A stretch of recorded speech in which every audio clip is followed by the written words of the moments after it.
During the time period between 1948 and 1962, it was the Cold War. During this war, Canada, once again, turned to a range of different ways of promotion using propaganda. Things like posters were used to communicate how civilians and Canadian citizens could help support the war effort. They were not designed to recruit soldiers for war or raise funds, however, they were aimed for solicitation for civilian participation in civil activities.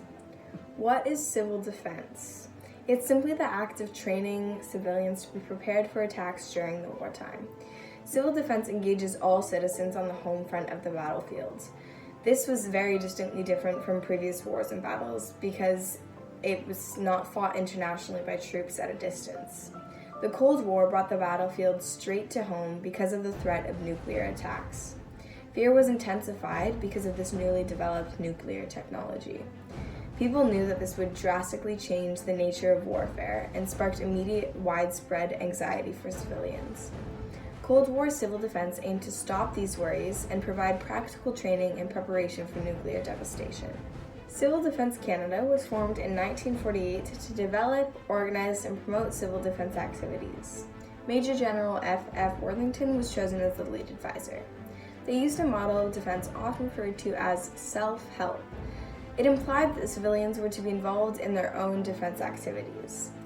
This defensive strategy was part of a coordinated military response and included logistics and infrastructure for civilian survival. The system included organized evacuation plans, emergency first responders, and skill preparation. They needed to get volunteers recruited, so in order to get the numbers required, publicity had to be formed. Part of the publicity campaign was the formation of a civil defense education campaign. This featured a large mass production of propaganda posters.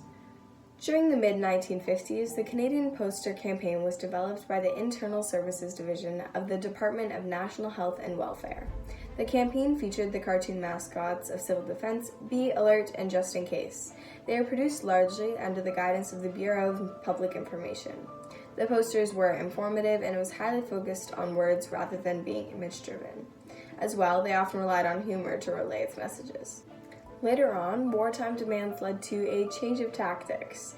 The posters turned to being a lot more aggressive, design-driven, and often somber propaganda campaigns focused on building unity, harnessing collective energy, and demonstrating the evils of fascism. As well, they announced the celebration that Canadians should receive for their achievements in combat. This highly inspired people with the promise of a better post-war world. Propaganda was important to aid in civil defense strategies and keep Canadian civilians safe from the new nuclear technology they've been faced with.